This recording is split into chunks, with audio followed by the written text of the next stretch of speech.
Bilal bin Rabah merupakan orang yang dipercaya oleh Rasulullah untuk mengumandangkan azan sebagai seruan salat selama hidupnya. Tapi, ternyata diketahui, Rasulullah tidak pernah mengumandangkan azan sepanjang hidupnya. Alasan Rasulullah tidak pernah azan. Alasan dari perihal ini sebenarnya telah banyak didiskusikan oleh para cendekiawan Muslim.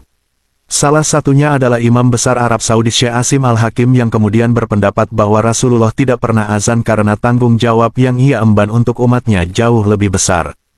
Tanggung jawabnya sebagai khalifah tidak dapat diemban oleh orang lain. Oleh karena itu, beliau meminta bantuan sahabatnya, Bilal bin Rabah, untuk mengumandangkan azan sebagai seruan salat.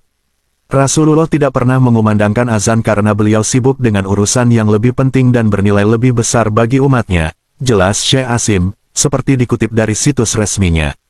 Imam Nawawi dalam kitab Al-Majmu, yang dikutip dari situs kantor wilayah Mufti Malaysia juga menyebutkan pernyataan Umar bin Khattab radhiyallahu anhu. Umar pernah menyampaikan, artinya, jika aku mampu memenuhi kewajiban untuk mengumandangkan azan sekaligus memenuhi tugas sebagai khalifah, aku akan melakukannya.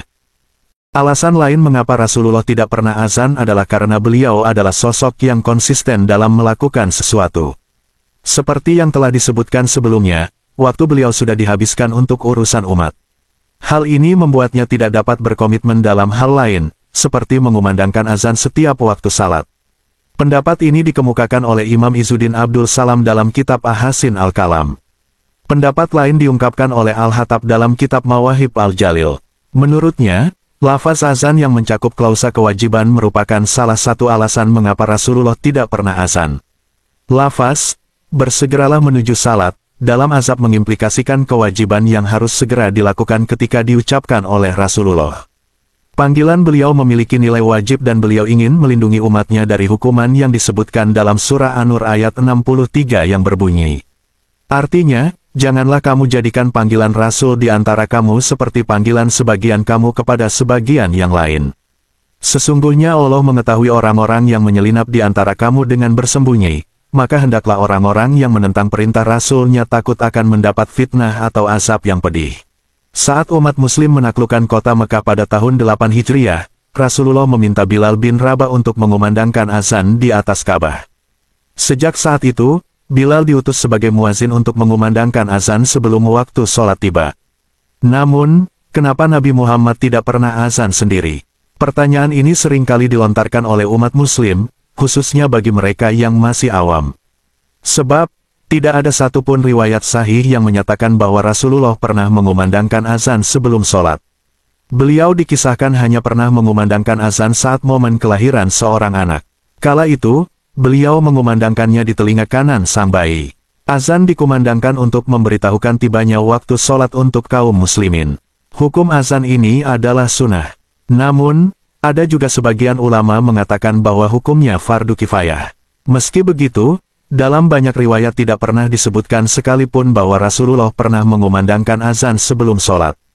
Beliau hanya pernah mengumandangkannya saat kelahiran seorang anak. Abu Rafirah menuturkan, aku melihat Rasulullah memperdengarkan azan pada telinga Hasan bin Ali ketika dilahirkan Fatimah. Hari, Abu Dawud dan At-Tirmidzi. Tujuan beliau melakukan itu tidak lain karena ingin mengagungkan Allah dan dua kalimat syahadat di telinga bayi untuk pertama kalinya. Azan tersebut dinilai mampu menjadi perisai dan pelindung bagi si anak. Mengutip buku Mendidik Eski Anak menurut Nabi Muhammad karya susunan Imam Kurniasih, 2010, azan dapat mengusir dan menjauhkan setan dari bayi yang baru lahir. Ini sesuai dengan penyataan dalam hadits Rasulullah. Jika diserukan azan untuk salat, setan lari terbirit-birit dengan mengeluarkan kentut sampai tidak mendengar seruan azan. Hari, Bukhari Muslim. Selain saat kelahiran seorang anak, Rasulullah tidak pernah mengumandangkan azan lagi ketika mendekati waktu sholat. Mengenai hal ini, para ulama menjelaskan beberapa alasannya dalam kitab-kitab karangan mereka. Terakhir, alasan lain mengapa Rasulullah tidak pernah azan adalah karena lafaz azan itu sendiri merupakan kesaksian. Imam Al-Naisaburi dalam Nur Al-Absor menyatakan, memberikan kesaksian kepada Nabi juga merupakan bagian dari azan itu sendiri. Oleh karena itu, tidak pantas baginya untuk memberikan kesaksian kepada dirinya sendiri. Sebetulnya, Rasulullah pernah mengumandangkan azan dalam beberapa kesempatan, meskipun bukan dalam konteks seruan salat. Berdasarkan beberapa hadits yang dikutip dari buku Tadiul Adillah 4 karya H. Muhammad Syafi'i Hazami, Rasulullah mengumandangkan azan dalam beberapa kejadian. Salah satunya disebutkan dalam riwayat dari Abu Rafi radhiyallahu anhu, di mana Nabi Muhammad terlihat mengucapkan azan di telinga seseorang yang baru lahir. Begitulah kurang lebih pembahasan mengenai alasan Rasulullah tidak pernah azan. Semoga bermanfaat dengan menambah khazanah pengetahuan kita ya.